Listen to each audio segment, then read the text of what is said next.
Good morning, everybody. Welcome to a gorgeous Seahawks Saturday here as we get to kind of continue charging toward the summer months up here in the Pacific Northwest, as well as in Canada. You guys still get summer same time we do. And we get to spend this Saturday with our good pal, Jeff Simmons at Real Jeff Simmons. How are you doing this morning, Jeff? I'm good. I'm good, man. It's starting to get we're starting to get some news again. We're starting to get some content to watch.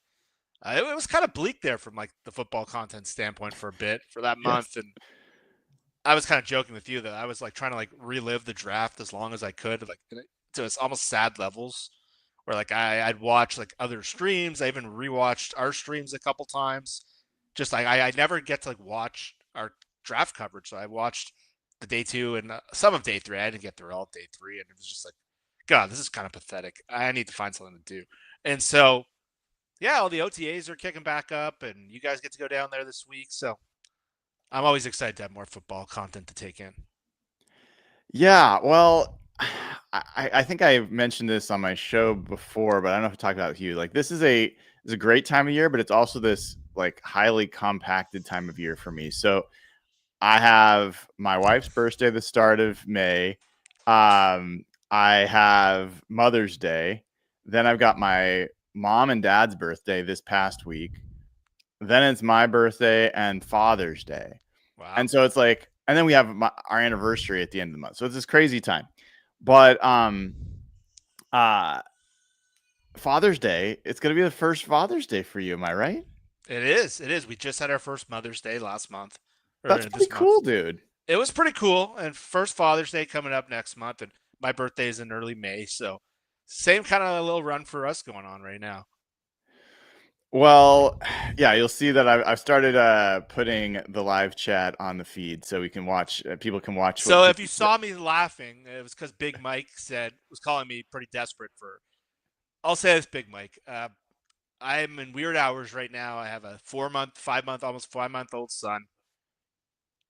I'm up at weird hours. I go on my YouTube page and some weird stuff comes up. So if I was just doing this all night and not talking to my wife or something, yeah, that would be pretty disgusting. But I got an hour here to kill, so sometimes I just throw on something like that. I hear you. I hear you.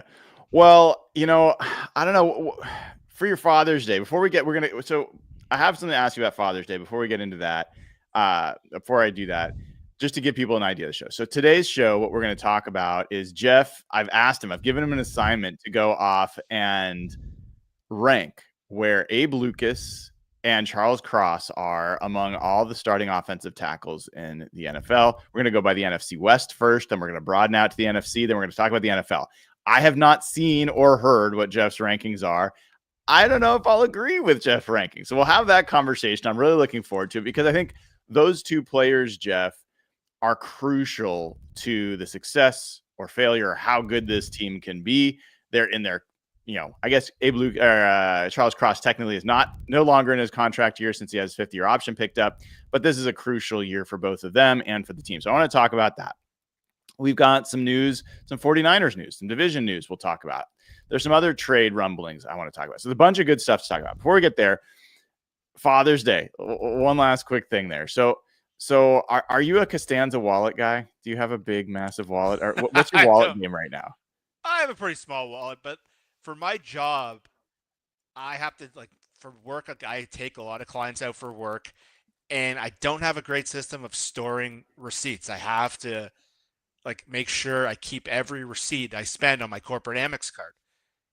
And so there's times towards the end of the month, my wallet does get really bad, and it's just stacked with receipts. I don't have a great filing system right now, and I got like random receipts. Like anytime I take someone out for breakfast or golf or lunch, or by the end of the month, it looks Costanza like. I'm usually trying to get down to only take a couple cards out in one of the smaller wallet clip because I never have cash on me now. Like I almost never. We only have $1 bills here in Canada, so there's no reason to have cash.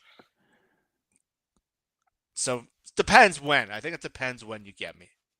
Well, I used to have a Costanza wallet. It's the point where I couldn't put it in my back pocket because it was giving me back trouble. And I think I told you a while ago, I was hiking and I made this absolutely idiotic decision to leave my coat in my car, and my coat had my wallet in it. And that happened to be the one time my car got broken. They stole my coat, stole my wallet. And so, got a really cool deal for Father's Day I want to share with you and others for anyone who wants to get a really cool option for their dad. So I'm working with Extra Wallet, and this is the Extra Wallet. It's the Extra Wallet Pro. They've actually redone it. And one of the cool things with this, I don't know if you've done the ones where you've got the cards that you stick in there, but they're impossible to get out. You have that embarrassing moment. Well, now there's this button on this one, and it pushes up the cards so you can get access to all the cards you want. And it's also got this other really cool thing that would have helped me when I had my wallet stolen. This is a Find My Wallet card. So it syncs with your iPhone or whatever else you use. And I would have been able to go and track down my wallet and find the people. But for right now, if you go to follow the link in the description of the video, I've got it there. Use code HAWK. You get 50% off that wallet for Father's Day. So it's only going on through June 26th. It's a great deal. It's a great wallet. I've loved it, and I'm never going to lose it. And I'm going to catch the guys that steal it from me next time if that ever happens. So highly recommend it. So funny enough, I just sent you a picture. It probably makes no sense to you. And it's so timely because I literally went to my parents' house last Sunday. My parents are starting to get a little older. Like I always watched Seinfeld growing up, and like the way Jerry and George talked about their parents. I'm like, I don't understand. I can't relate to that. Like I'm very close with my parents. I'm starting to like relate. And so I get to my house, my parents' house on Sunday. We bring their grandson over, and I show up at the front door, and my dad's wallet is just sitting on the front step. Like, I don't even know how that's possible. Like you have your pockets, they go in through the garage usually. And so I literally just sent you a picture of that. So this actually would be the perfect. I'm telling you, man. You're gonna have to probably set it up for your dad, but I'm serious. I think this is a really good Father's Day present and a really good wallet, and I love mine. So I figured I'd pass along the deal to other people. All right, so let's get into it. We're gonna get to the rankings in a bit. Before we get there, there is a little bit of news in the division. So the 49ers made what I thought was a very predictable trade for, kind of low value or kind of at the low point of his value. Bryce Huff, edge rusher, formerly of the Jets, went to the Eagles and is now going to be a San Francisco 49er. What did you make of this move? I didn't like it because it was a pretty smart move. And if you looked at their depth chart, one of the things they noticed is just they didn't have a lot of edge rush depth. A lot of it was relying on rookies, especially Michael Williams, who's not really a proven pass rusher. And Huff was a very logical fit, like you said. I think you tweeted out months ago. His best year was with Robert Saleh. And certain players are just certainly scheme dependent. And you take the guy in the wrong scheme. And I remember last year someone was writing me like, why aren't the Seahawks signing Bryce Huff when he was a free agent? I think they did actually go after him. I didn't think he was a particularly good fit for Mike McDonald because he's been a very poor run defender historically. But as a pass rusher, he had his best years, his contract year with Saleh. And I think I joked, like, is Saleh running the team or is Kyle? Because Saleh's been like the one controlling the draft. They kept showing him the draft room, and like the owner kept hugging him. And yeah, I think it was a pretty smart buy low move. I think they got Philly to eat half the money, and I was annoyed about it. I don't like when the Niners make smart moves, but for a guy they know how to coach in their system to add pass rush depth opposite of Bosa, you got to give him credit for that one. Yeah, I mean, Bryce Huff's I think a better version of Leonard Floyd. So I think it's worth kind of acknowledging, he is younger than Leonard Floyd. He is similarly not great as a run defender. And when you talk about him as a pass rusher, I had thought that actually he had more track record as a pass rusher, but he really had 1 year where he was an excellent pass rusher for the Jets. He had 10 sacks. He hasn't had more than 4 sacks in a season other than that 1 year. So it's not like he's been this consistent, dominant edge rusher, but he went to the Eagles and just totally fell flat on his face. So I guess my read of this is Robert Saleh knows the player. He's used him in the scheme. They're going to have to give up like very little, probably a mid-round pick. And now Mykel Williams, they've got someone to rotate. I think it's a really good move for them. I think it makes a lot of sense. I don't know how high the upside is. If he turns out to be a 10-sack guy, it's a huge addition for them. If he is just a rotational edge rusher that gets 4 to 5 sacks, I still think it's a good move for them. I don't really see how this ends up being a bad move for them. Yeah, that's the thing. Like, the funny thing I see is all these Niners fans, and I think Lombardi was even doing this, where it was just like, look how much they paid for Leonard Floyd last year, and this is a player for half the price. And like last year when they got Leonard Floyd, they were all celebrating that move. I think we were the only show that was like, they kind of suck against the run, and I think they're 32nd against the run. So I think Leonard Floyd is a pretty good comp for what he can be in that defense. And yeah, Saleh knows the player, but I think why it's more of a depth move than a ceiling raiser. Like, I think if anything, their backup edge, I think, is Yetur Gross Matos. I think Huff complements Mykel Williams really well in terms of the things that he does really well. Mykel isn't good at, and I think it's a really good he'd probably better player on third down than on first down, but I don't think it like changes the ceiling of the Niners. But to me, it's like just getting a quality depth free agent. It's a smart move.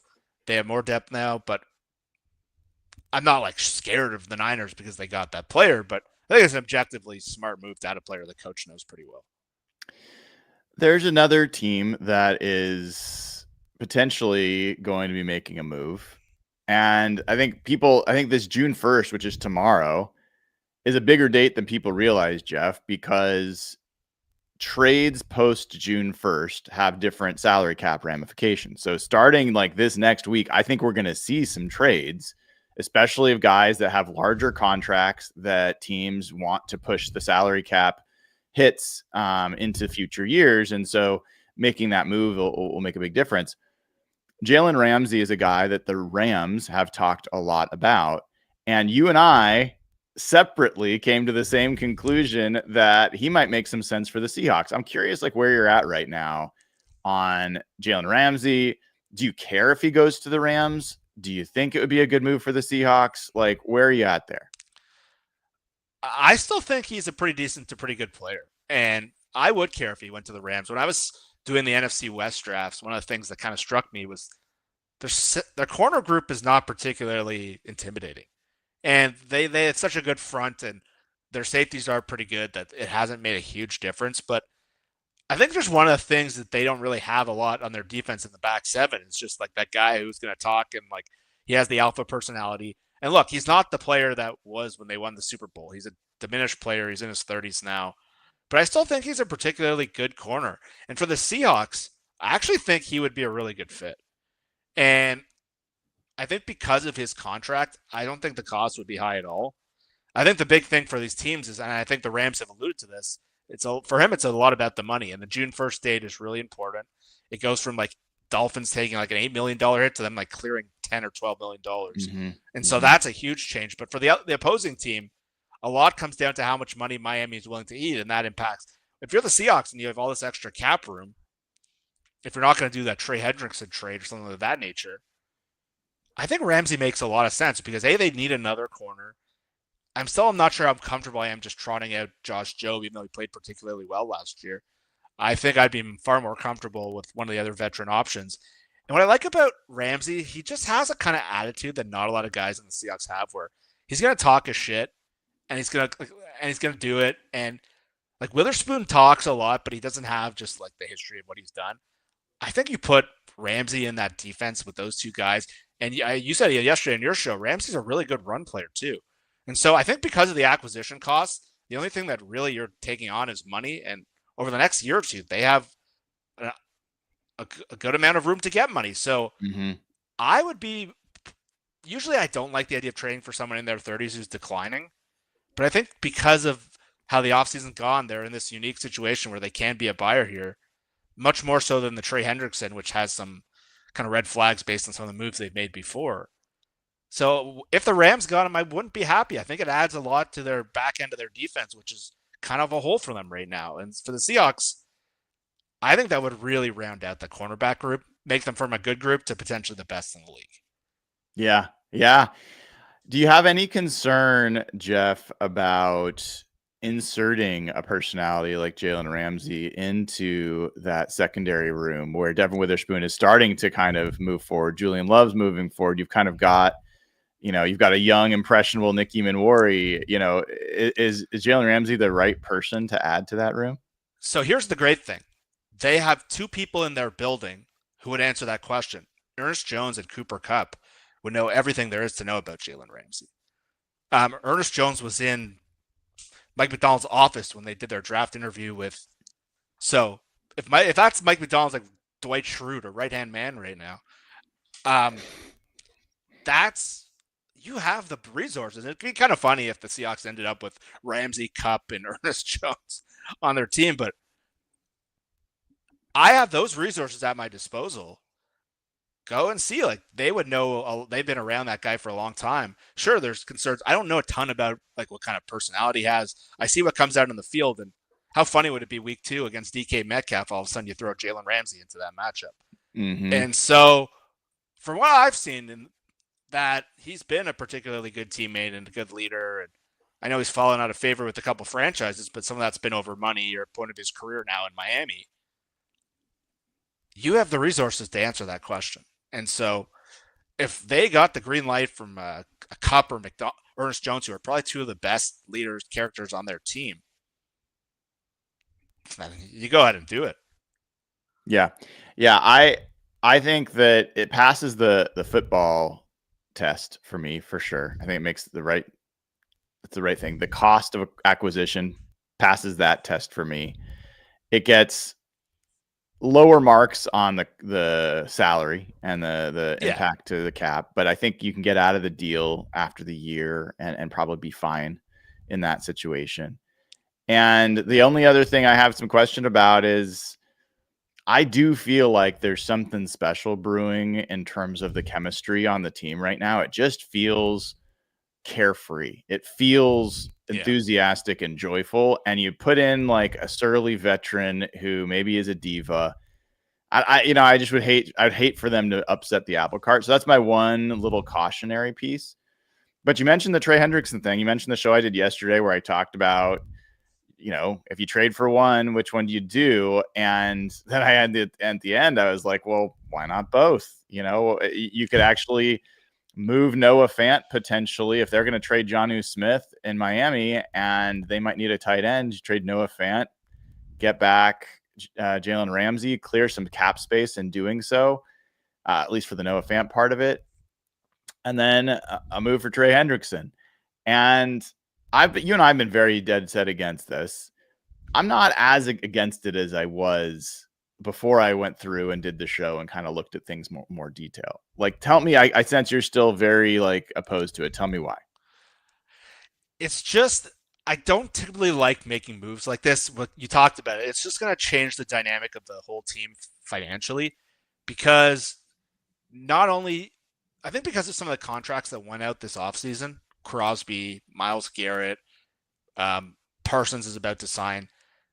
You're looking at potentially $33 to $35 million for a player who has not been on the team. And with so many guys coming up who are about to get paid, it's not always great to put a guy ahead of all those guys. And we saw that happen with Percy Harvin back in the day. But I just don't think the Seahawks are there yet in their development. I think if they were a little more secure on offense and we had a more clear idea of what they were on offense, this would be the move for me 100%, because I really like Trey Hendrickson. I think the Seahawks are building something here. I think they have the good pieces to kind of set the tone on offense, and the defense we're hoping takes that step this year. On the other part of my brain, they are one pass rusher away from being really good. And I've said it many times, they don't have that A1 pass rusher. If Trey Hendrickson was paid already, that would be an obvious move to me. The thing that would make me nervous is having to pay a guy who might be having, like you said, the Patrick Kearney and some of the other things. Mm-hmm. Paying him, it's like buying a stock at the top of its peak, and that's not the best time to buy a stock. Nope. And to me, that's kind of just the whole evaluation there. If they have to pay him, my whole equation would change. I could deal with the age concerns. I can deal with the other thing that kind of sits in my head though is Boye is a little tricky because Boye has to be paid next year too. Mm-hmm. And so I don't know how much you mentioned that yesterday. I kind of skimmed through it, but Boye is going to be getting probably $20 million a year in an extension. Mm-hmm. And so if we look at if Boye was on a rookie contract, that would become really hard to swallow if you're trading 3 years of club control. But Boye, all of a sudden next year, if you want to keep him, and I wouldn't sign him yet, I'd want to see how the season goes, would be a $20 million player, I believe, at this point. If he has a breakout year, that could be a $27 million player, $25 million player. All of a sudden, maybe you're like, well, maybe you take the guy who got 17 and a half sacks. But at this point, I'm still a little uncomfortable with it because I still think the Seahawks are not quite there where you're at a point where you make a move like this. Yeah. Yeah. I found myself thinking like, man, it's not crazy unrealistic that they would be able to off both deals. I think they can make that work salary cap wise. And I think the cost of acquisition is not going to be as high as maybe other people think. But yeah, I actually gave people the choice yesterday of a trade for Hendrickson where you're talking about Boye Mafe and maybe a 5th round pick or something like that for Hendrickson, or Uchenna Nwosu and a second. And it was back and forth. People went back and forth. And I don't know exactly. I think it ended up people were more in favor of the Uchenna Nwosu deal. Really? I don't know. I value those picks quite a bit, and 2nd round picks are very valuable. So anyway, I don't know. I think it's probably not going to happen for a bunch of different reasons. And I think I also heard somebody, I think it was Brock and Salk, were talking about, oh, well, let's just wait. I think Brock was like, let's just wait till Jalen Ramsey gets cut because the Dolphins clearly don't want to pay him. If he gets cut, he's going to the Rams. That's where he wants, he's familiar with that place. He knows he's not going to pick Seattle over LA. Players don't do that unless the Seahawks offer him some kind of crazy money difference, which I doubt they will do. So you really should make the trade. If you want him, you should trade for him so you can control his destination. And I think that might be, I mean, do you have any interest in Jair Alexander or is he a guy that is an alternative that you'd be interested in? No, because if he's been an even stranger character in terms of if you have concerns about potentially dropping Ramsey in, Alexander, you're going to have to get him. You're probably going to have to take on some money, but he's had a really weird thing with that locker room where he didn't show up to a game and they had to bench him. And Ramsey, I think, fits from I think his attitude is so much different than Jair Alexander. I love the kind of attitude Ramsey has is a lot like what Sherman had. I'm going to kick your ass and I'm going to tell you about it. Mm-hmm. I love those players. And I think the Seahawks kind of lack those guys. They have a lot of nice guys. Witherspoon has some of that to him. But I think they kind of lack that. And that's where I think the fit for Ramsey at that outside cornerback, again, if you want to take a good defense and make it great, I think having someone like that makes a big difference. Yeah. I think Jair Alexander is younger and certainly more talented, but I think there's way more wild card potential there. And Green Bay's in a similar development. The fact that they want to move on is a lot about money, but I think they're unsure what to do with them. And there's a reason I don't think people have traded for him. So no, there's not a lot out there. I agree with you. If you want Ramsey, you got to trade for him.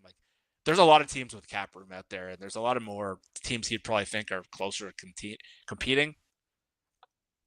I would be okay with it. Yeah. Yeah. Well, that's going to be one to watch. I think we're going to find out probably in the next few days. And my guess is he will become a Ram. That's what I'm expecting to happen. And I don't want it to happen, but I think that's going to happen. It sounded a little more skeptical coming out of that. And I don't know if that's a negotiating tool to try to get Miami to take on more money, but the last week or so, they've kind of changed their tone a little bit. But again, that might be negotiating through the public. Yeah. All right. So the main focus of this show, let's get to it, talking about the tackles. And I'll set it up again. I mean, the Charles Cross, top 10 pick, 2022, first round pick for the Seahawks. Abe Lucas, 3rd round pick, same draft.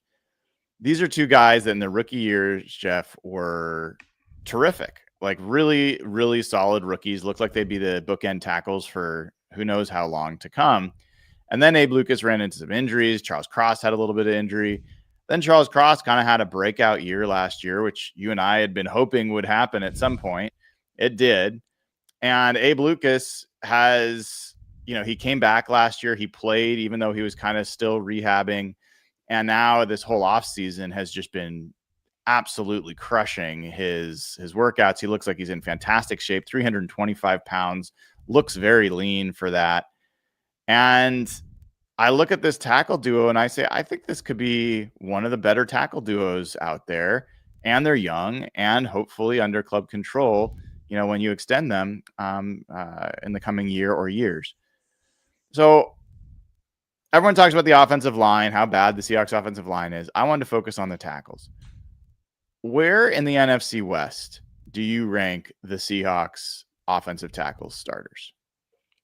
This was a tough one because I went through a whole process and I wrote out all the tackles in the NFC West. And so Abe Lucas is such a projection because, like you said, as a rookie, he looked really good in the first 8 games. He started to hit the rookie wall a little bit. Then he's battled with injuries. And then when he came back last year, he looked a little diminished. And by the end of the year, he looked better. It was a huge improvement. And then I went on Pro Football Focus, and I was just, my concerns with Pro Football Focus. But it's good to have them as a kind of a backdrop here. And they had him ranked in the 50s last year for tackles. Funny enough, second last in the league was Stone Forsythe, who played a lot of those games. Second last offensive tackle. So happy he's gone. But I wrote down all the tackles and try to make a projection because Trent Williams is on there, but he's 37 years old. Grant Cohen has been wondering if he's even going to be on the Niners by the time the season starts. I thought about it. The Rams are pretty solid. The Cardinals are in a similar spot, but with a more just kind of run-of-the-mill veteran at right tackle.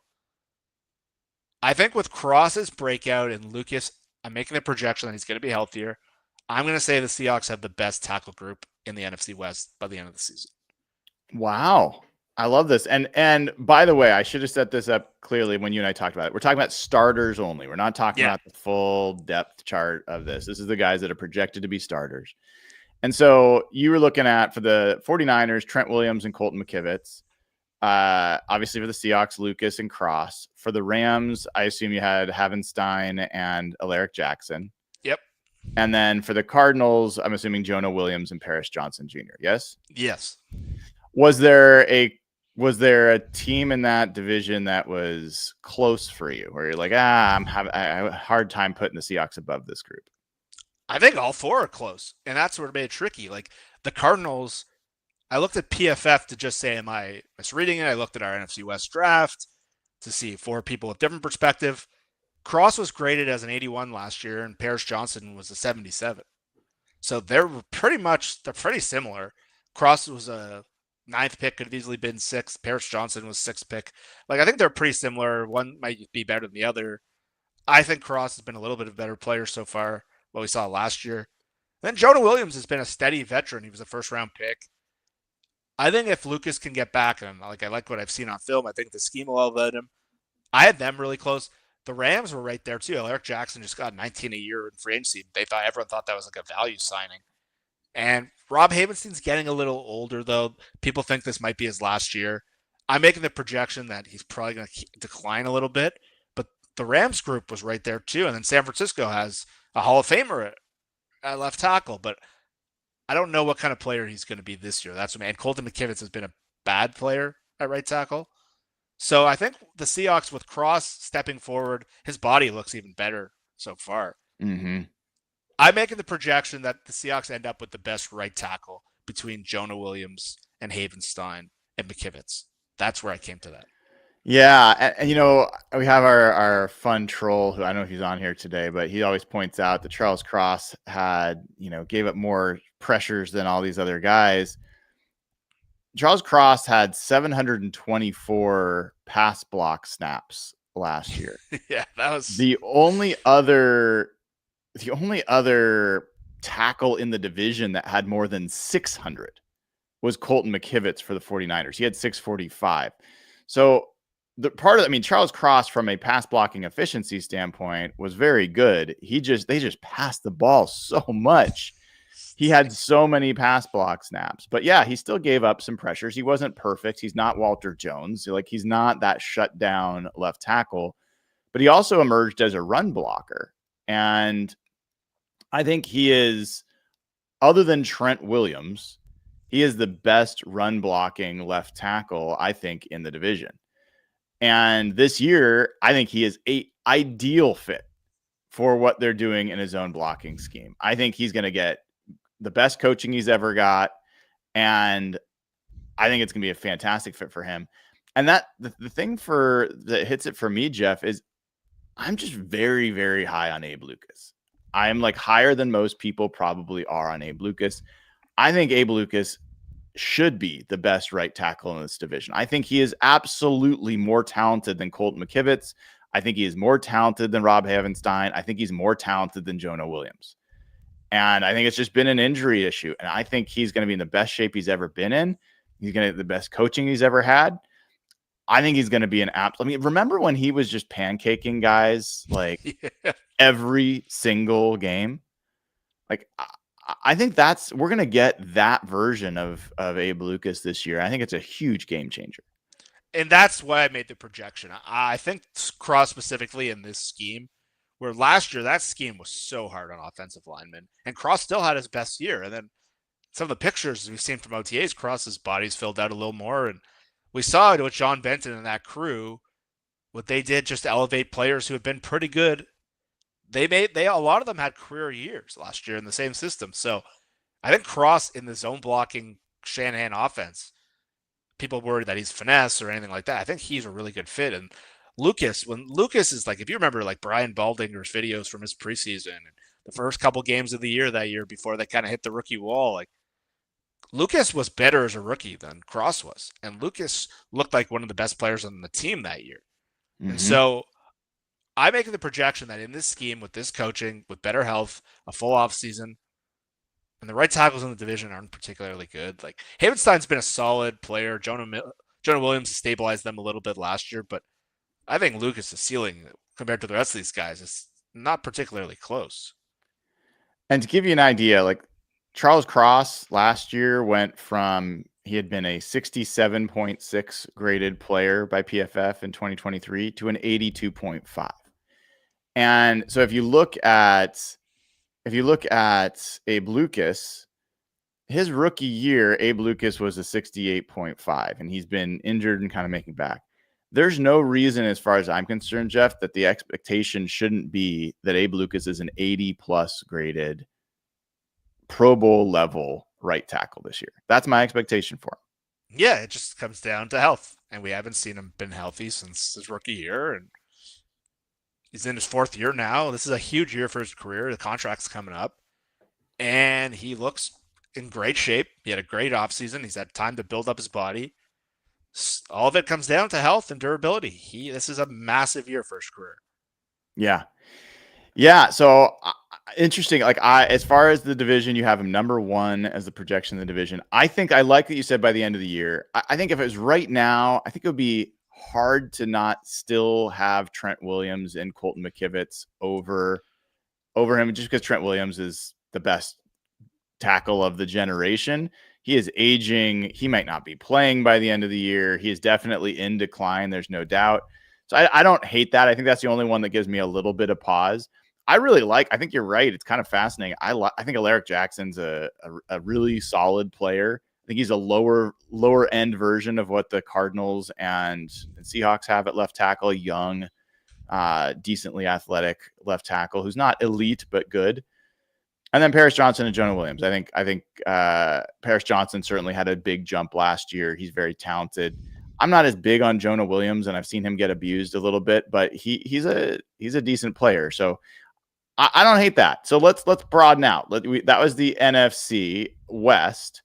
Let's now go out to the NFC, the whole conference, and tell me, Jeff, how'd you approach this? What was your process, and where'd you end up with the Seahawks? So what I did is, again, I wrote down all of the tackles by division and what I tried to find is, do they have an all-pro player in their prime, or do they have a Pro Bowl player in their prime? And then I compared it with Pro Football, and Mike Clay has a really cool position by position ranking for team. He ranks the entire offensive line, but if you go on like Mike Clay from ESPN's file, He literally writes out the projected starting offensive line 1 to 5, and he ranked them all, and you can kind of see and cross-reference based on my eye test, based on my reputation. So there's some that were really hard to figure out. Like New Orleans has Talize Fuaga and Kelvin Banks, who was just a top 10 pick, never played a game in the NFL. Like that could project as like a really cool group, but Fuaga was a rookie left tackle, now switching over to right tackle. I think like if we were projecting 3 years out, that might be one of the top groups. But I have the Seahawks. Let's see. Well, let's talk. Tell me about your top groups. So there's come that like the Seahawks would not be close with. So Philadelphia has, by all indications, the best tackle group in the league. Pro Football Focus had 2 of the top 4 tackles last year. Jordan Mailata and Lane Johnson's like a first ballot Hall of Famer at this, and he's still peaking. Mailata is one of the best left tackles in the league, and they've had him. Detroit has Penei Sewell and Taylor Decker. Now Taylor Decker's not kind of the peak that these guys are, but Penei Sewell's the best right tackle in football. And if I was starting a team with like a tackle right now, he would be in my top 1 or 2. So he's up there for me. Minnesota's an interesting one because Kristen Darrisaw's been a better player than Charles Cross. He's been graded pretty highly. He's coming off a serious injury. And Brian O'Neill is similar to Lucas, I think, in terms of like upside and ceiling. He's just been a little bit healthier, even though he was banged up last year. So I would have the Vikings ahead of them. Tampa Bay is one I had ahead of them. Again, I hold Tristan Wirfs in really high esteem. Like he's up there with Sewell in terms of like the best tackles in the league. And then they have a guy, Luke Goedeke, who's a second-round pick. I think he's been a healthier version of what we think Lucas can be. So that group's pretty good. A couple other ones that were tricky were, again, I mentioned the Saints. The Giants have Andrew Thomas, who's been banged up, and he's been top 10 pick. He's been really good, but they have like Jermaine Illuminar, who's kind of just like the Jonah Williams there. Yeah. And then the other one that I found tricky was Washington because they got Tunsil, who's coming off a down year, but he's still been a really good all-pro type Pro Bowl player. And then they drafted Josh Connerly, but they also have Brandon Coleman there. They're all switching positions, so I don't know what Josh Connerly is as a right tackle. We were concerned about him in Seattle. Is he a guard? That one and New Orleans were tough. So I had Seattle. Oh, the other one I liked ahead of Seattle was Green Bay, even though I think Seattle's personnel might be better. But Rasheed Walker and Zach Tom is kind of like the right tackle version of Charles Cross, just like a young guy. He's getting better. He's been a little more stable. And then Rasheed Walker has just been a solid player. Nothing crazy. He was like a 4th-round pick, and they've done really well there. I had the Green Bay group ahead of Seattle. Interesting. Yeah, of those, a lot of those make sense to me, Jeff. I think the Bucks are one that if things go well for the Seahawks this year, I think they can be in the same category. I don't think it's out of the realm of possibility that Charles Cross enters a similar tier as Tristan Wirfs. I think he's a very good left tackle, but I think that's a guy that Charles Cross could realistically reach. And I definitely think that Abe Lucas can get there with Luke Goedeke. So I think that's right. I think it's a fair one to kind of debate. Green Bay, I'm not as high on Rasheed Walker. So like I do like Zach Tom quite a bit. And I think that the Packers just always get good tackle play. But if you were to tell me you could trade tomorrow Charles Cross and Abe Lucas and you get back Zach Tom and Rasheed Walker, I would say no way. No way. Yeah. In terms of pure talent, Seattle's guys have much more upside. Yeah. It's that system. They just somehow always have reliable offensive line play. I don't know what it is. Yeah. I and so I'm trying to separate that out a little bit in terms of... Okay, so if we're separating that out, yeah, I would agree with you. I would have Seattle's guys. The interesting one would be like the Saints guys. Well, and that one is knowing that we're talking about this season and not like the next 3 years necessarily. That's where Seattle goes ahead. Yeah. I mean, I like Kelvin Banks. I like Taliese Fuaga. You just don't know what it's hard for rookies to play well.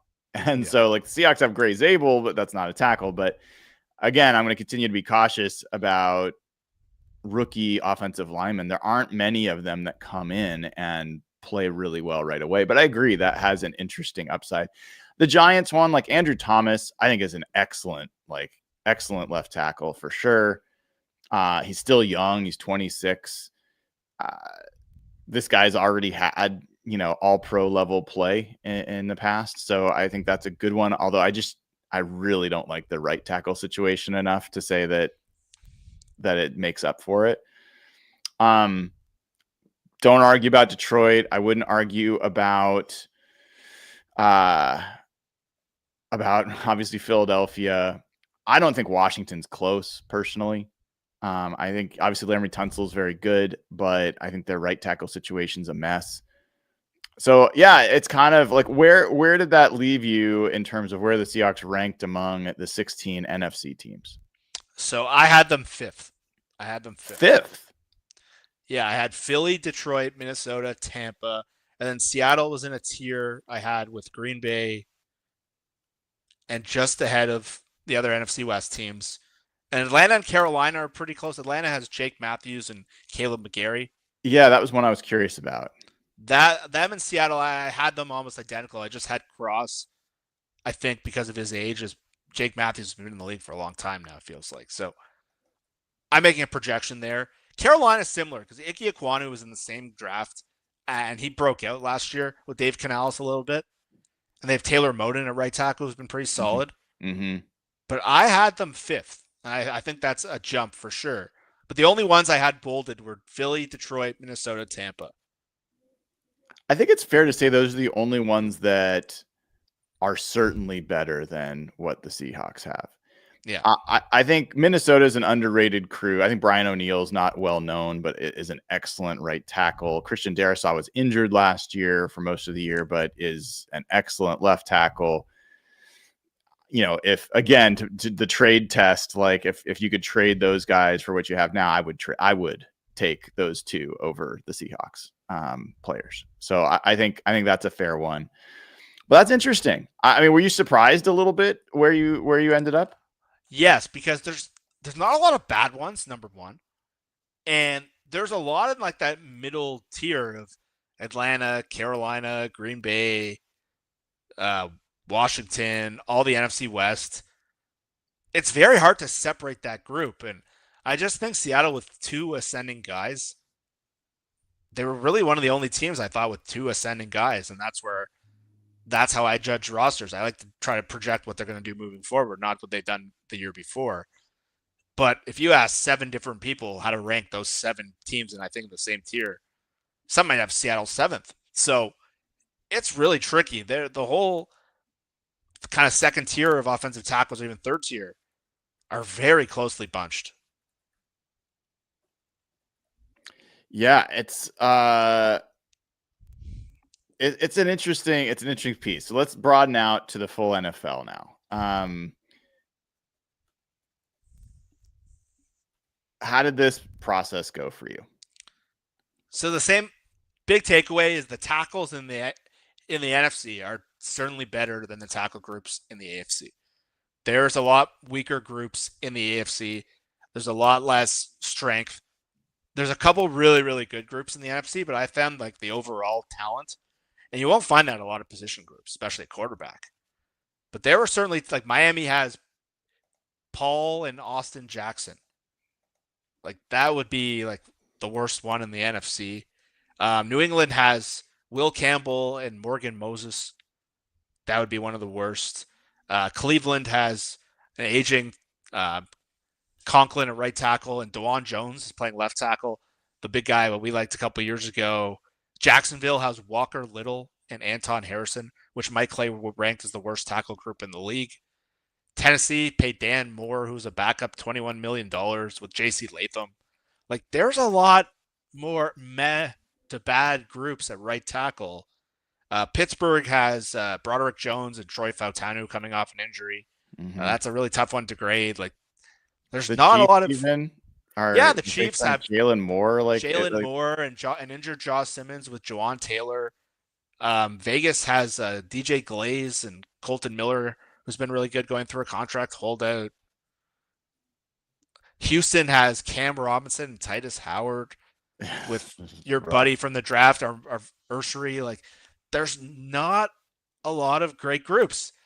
There's a couple that were like clearly better than Seattle. But I found like the Denver. NFC, Denver has a really good tackle group. Garrett Bowles, Mike McGlinchey has been a flawed player, but like you would just take him because of the floor. And he's been really good since Sean Payne got there relative to what he's been in the past. The Chargers have Rashawn Slater and Joe Alt. So that's like a Philly level tackle group. Slater was one of the highest PFF players, and Joe Alt would have been the 4th overall pick in this draft. The Jets have a really cool one brewing with Olu Fashanu and Armand Membu. I think by the end of this year, that's going to be one of the best. That's going to be like Chargers level. We're both very high on Membu. I thought Fashanu was good, but not great as a rookie, but that one's really good. And one who may not be better than Seattle talent-wise, but they've played really well is Buffalo. Dion Dawkins and Spencer Brown have been a really good combo. PFF was not high on Dion Dawkins last year. He actually had to search pretty low to find him. But I think that group is better than what Seattle has. But then there's like Baltimore, who has Ronnie Stanley and Roger Rosengarten. Like, I don't know if that's better.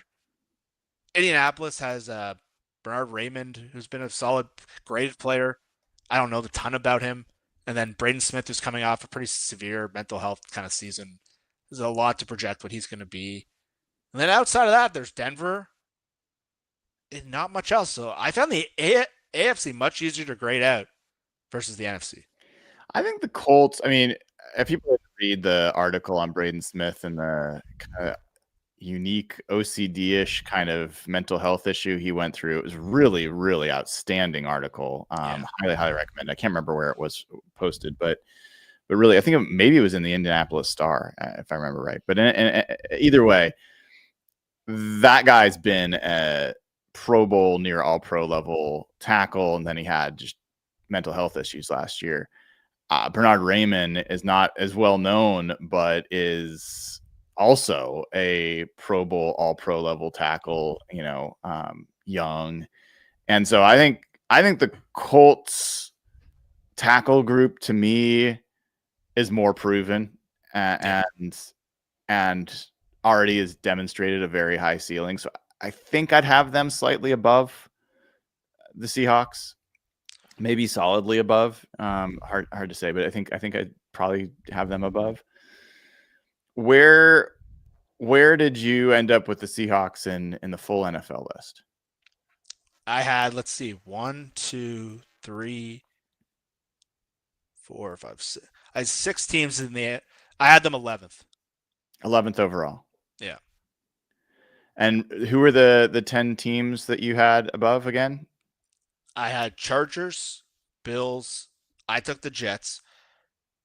I took the Colts. I took Denver. I took Philly, Detroit, Minnesota, and Tampa. The Jets, I can't get there with you, man. That's a huge projection. Yeah, I like that group. I think like 2 top 10 level guys. I think they're going to be really good. Yeah, I mean, I thought Fashanu was not that impressive last year. Not quite bust level, but I didn't think he was that great. He is always a finesse left tackle. He was much more of a pass protection tackle. He had very little to offer in the run game.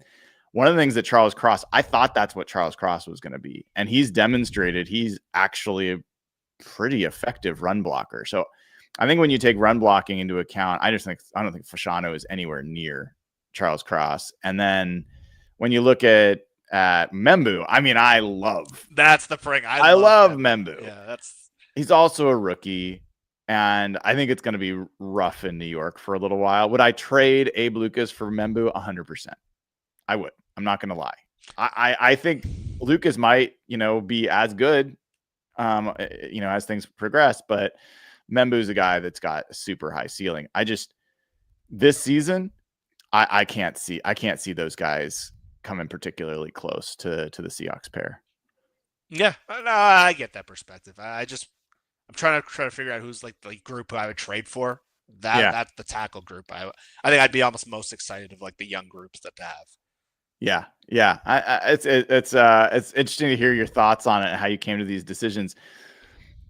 We kind of debate about 2, 3 teams, but I think we're largely on the same page.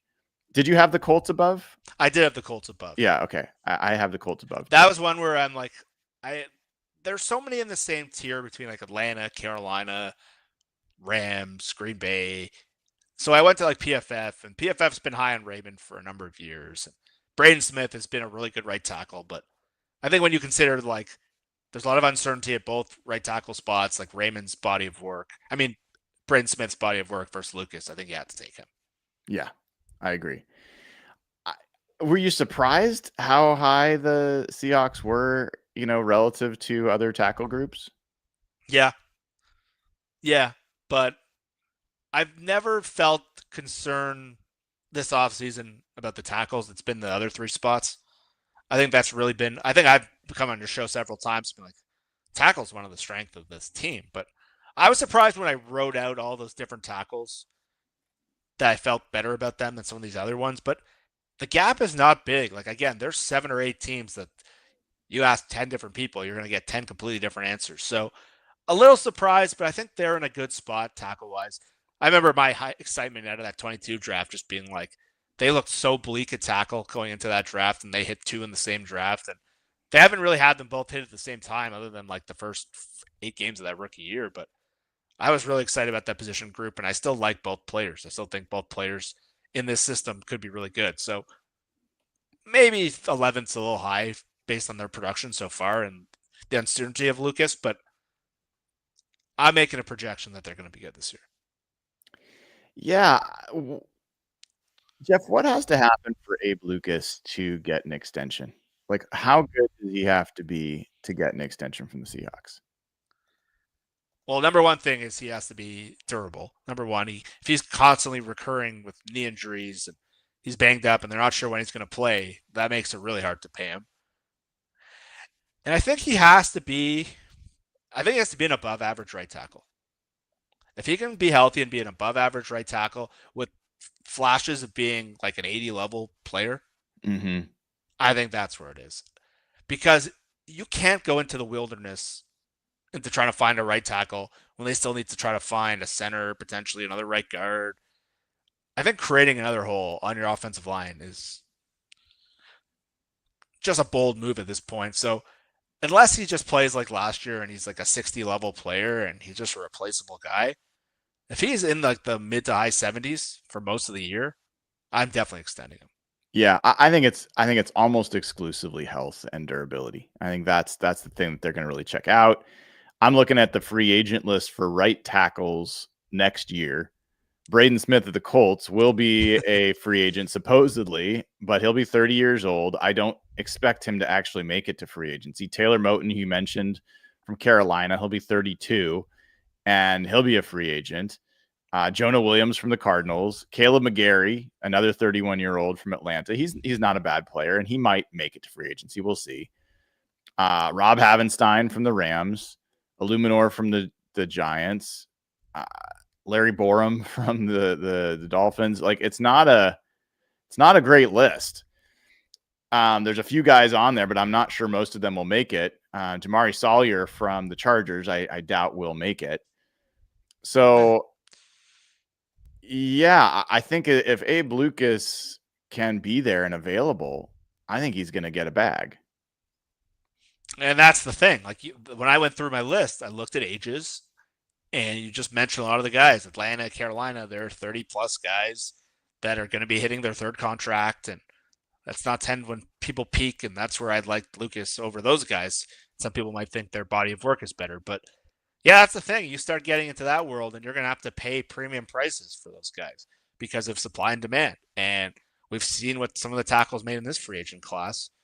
Now you put a decent right tackle in free agency, those guys are going to make big money. And so I'm probably taking a younger player, someone someone still getting better.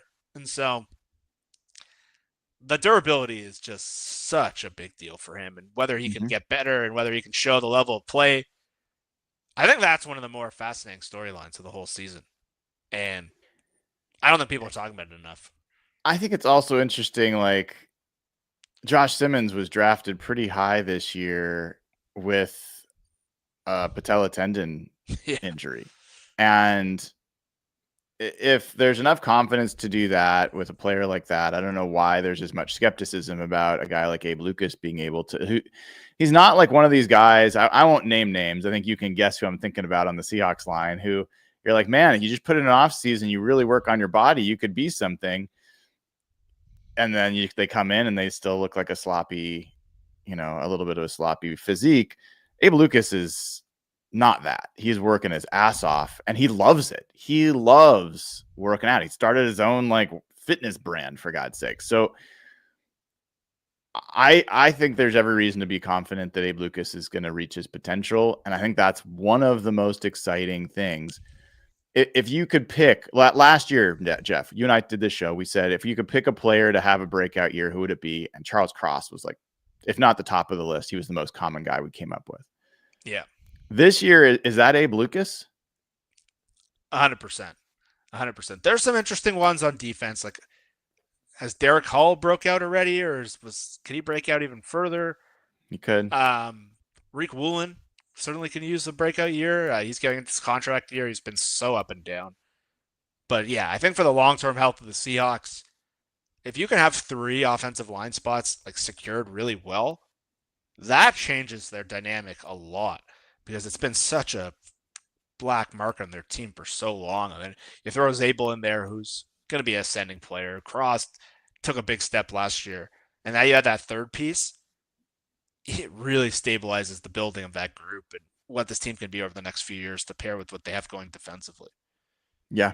That'll be another conversation for another day. I think it's a question I've been kind of pondering recently, which is like, who is the guy that is most important to break out? And you kind of say Sam Darnold, but like, setting that aside, I think there's some interesting. You picked on some of the guys that are on my mind, and we'll have to talk about that another time. We've got a super chat here from Corey Coleman, who's been a member for 10 months. Love it. Thanks, Corey, for the support. He says, good morning, fellas. If you could add a former Seahawks defender to complete the current defense, who would it be?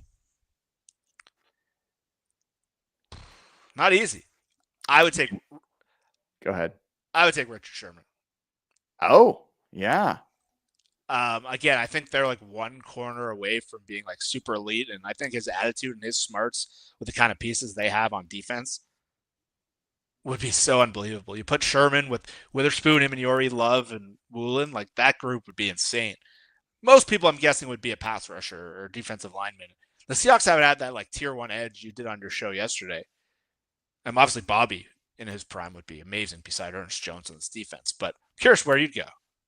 I mean, the candidates that come to mind: Kenny Easley, Cortez Kennedy, Michael Sinclair, Jacob. Did I already say Jacob Green? I'd go into, obviously, put Lofa Tatupu on the list, Bobby Wagner, Richard Sherman, Cam Chancellor, Earl Thomas, Cliff Averill, Michael Bennett. Like, there's a lot of guys that you can kind of think of.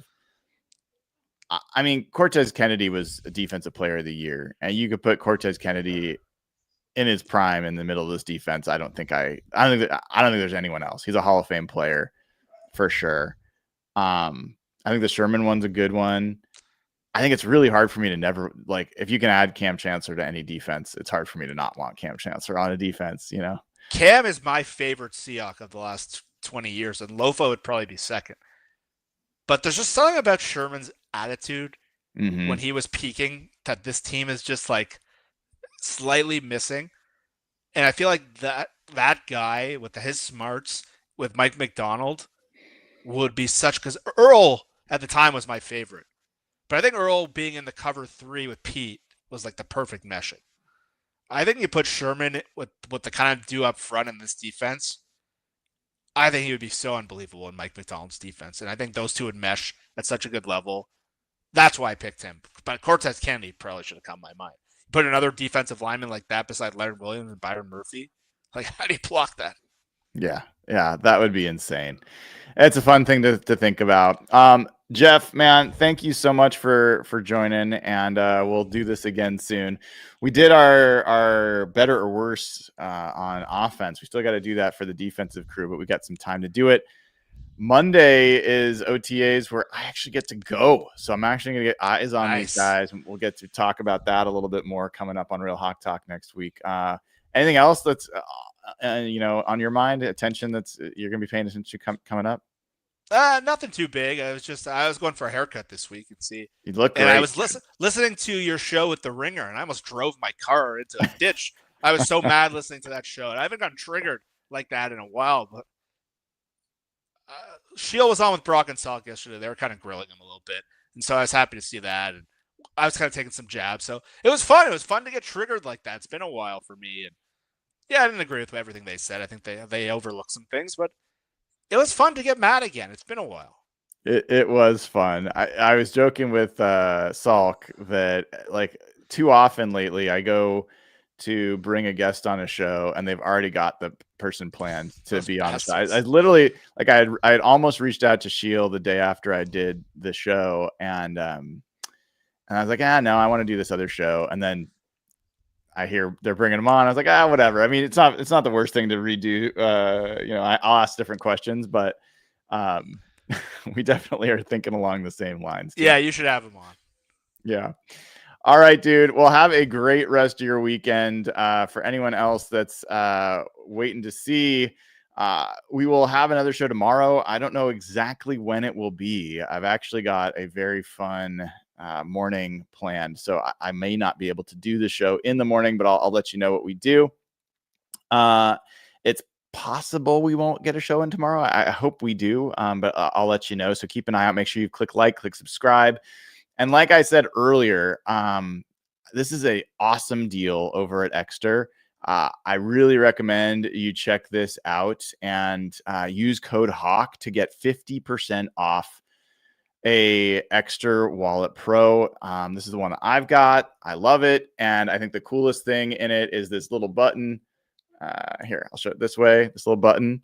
And when you press it, it pushes up your card. So if you've ever had those little small wallets that like the carbon fiber wallets, I've had those. I love those.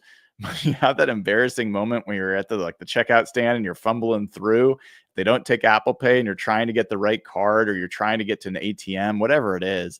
Having that button that pushes the cards up, they're all accessible, super nice. It's a great Father's Day present. You don't have to think twice about it. So the link is in the description of the video. It's also in chat.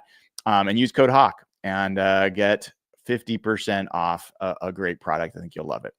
All right, folks, it has been fun hanging out with you on this Saturday. I will see you all as soon as possible. Until then, I'm Brian Emhauser. This has been another episode of Hawk Blogger Mornings. Take care, y'all.